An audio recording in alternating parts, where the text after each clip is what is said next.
Wataalamu wa masuala ya kisiasa wanasema siku za kuishi katika taifa la Burkina Faso kwa kamanda Ibrahim Traore zinahesabika, na hii wakilinganisha na matukio ya hapo nyuma ambayo yaliwaondoa uhai marais ambao walikuwa na karba kama ya Traore, akiwemo Kanali Muammar Gaddafi wa Libya.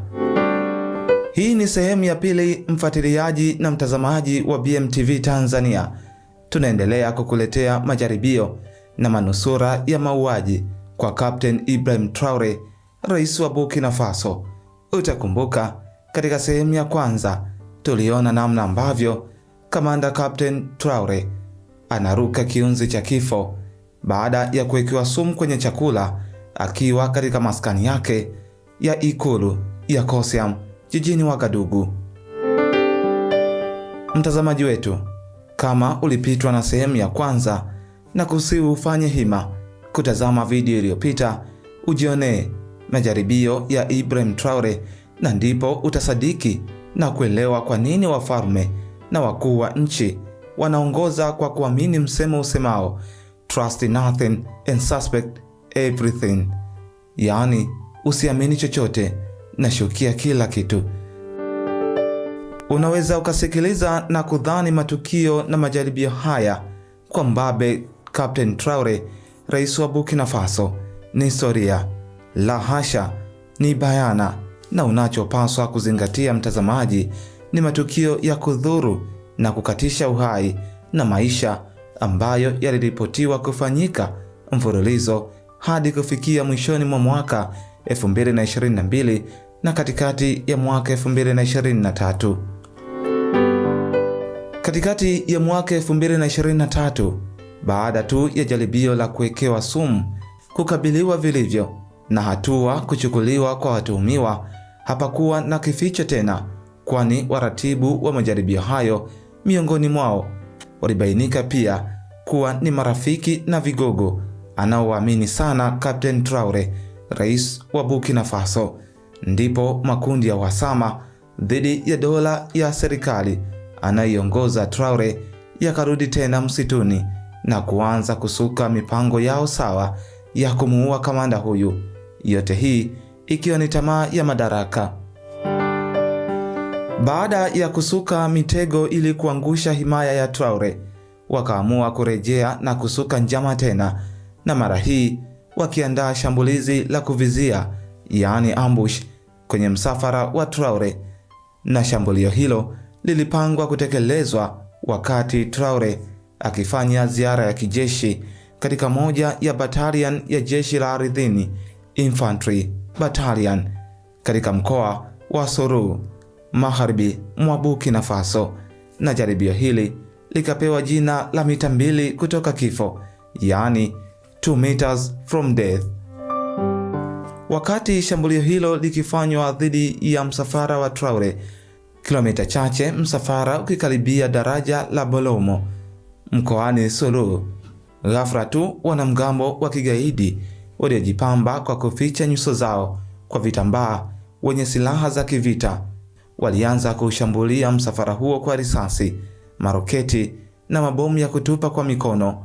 Wakafanikiwa kuzingira msafara huo, huku macho yao yakibaki kuangaza yuwapi Ibrahim Traore, ili tu wakamilishe azima yao ya kumuua.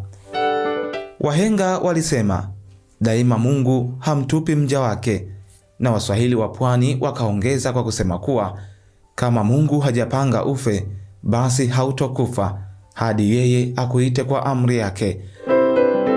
Licha ya makachero na walinzi wa Captain Traore kujaribu kudhibiti shambulio hilo kwa majibizano ya risasi na mabomu, huku Traore naye akiwa timamu kujilinda kwa bastola yake iliyokuwa kiunoni iwapo nguvu zaidi ingehitajika, lakini ilikuwa sawa na kazi bure.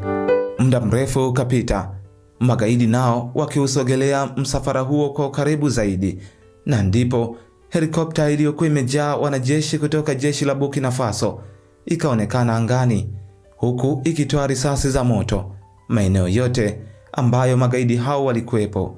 Na kisha kamanda Traore akahamishwa kwenye helikopta hiyo na kurejeshwa ikulu ya Kosiam jijini Wagadugu. Mwanaume Captain Traore akanusurika tena kutoka kwenye dimbwi la usingizi wa kifo, ingawa baadhi ya maafisa na askari wake waliuawa na miili yao ikatwaliwa kwa ajili ya taratibu za mazishi na maziko. Kufuatia shambulio hilo, intelijensia ya Traore ilibaini kuwa nyuma ya wanamgambo hao walikuwepo pia baadhi ya viongozi waandamizi wa zamani wa nchi hiyo, akiwemo Rais Henry Damiba ambaye alitolewa madarakani kwa mapinduzi yaliyofanywa na Ibrahim Traore.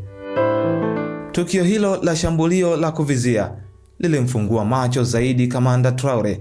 Akasema sasa anafahamu kuwa tishio halikuwa tu ndani ya jeshi bali hata nje pia watu wanamuinda, na akaapa akisema ipo siku yao isiyofahamika, watalipa kwa kile wanachokifanya.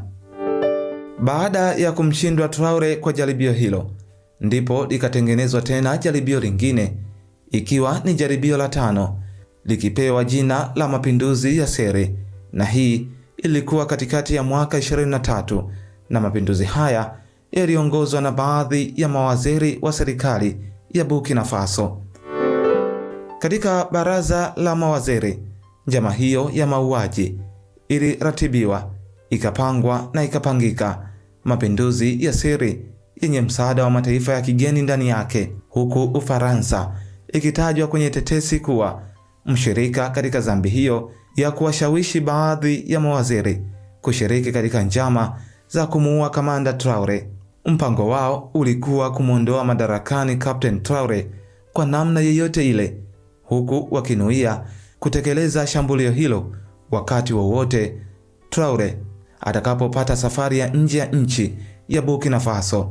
Basi huko Wagadugu, kupitia redio na televisheni ya taifa hilo RTB, wao wafanye mapinduzi kwa kujitangazia madaraka ya nchi na kumpiga marufuku kukanyaga ikulu, na ya kwamba kuanzia siku hiyo Captain Traore sio rais wa Burkina Faso tena. Katika jaribio hili mwanaume Traore akakiepuka tena kikombe hiki, na mara hii intelijensia ya makachelo wake ilibaini mapema taarifa za uwepo wa mapinduzi haya ya kimya kimya na kuwakamata walioshiriki kupanga njama hizo kabla hata hawajatekeleza azma hiyo. Uaminifu kwa baadhi ya viongozi na marafiki wanafiki ukapungua. Sasa vita ikawa kubwa kuliko yeye, na hakuna kiongozi yeyote aliyekuwa anamwamini.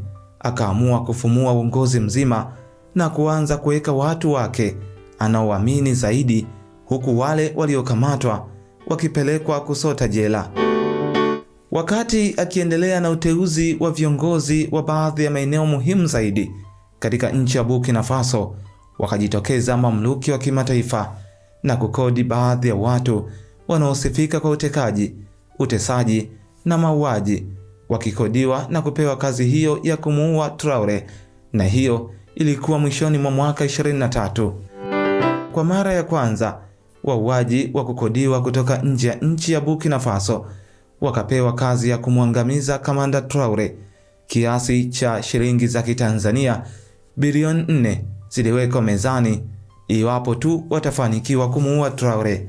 Watu hao walifanikiwa kuingia Burkina Faso wakijifanya wafanyabiashara, lakini dhamira yao kuu ni moja tu: Traore lazima uawe. Bahati nzuri ikawa tena upande wa Traore, na akanusurika tena katika jaribio hili baada ya timu yake ya ujasusi kuwasaka na kuwakamata wauaji hao kabla ya kutekeleza mpango wao. Mtazamaji wetu, jiulize hapo kimoyomoyo, sijui ungekuwa wewe hapo katika majaribio yote hayo, ungepona katika jaribio namba ngapi?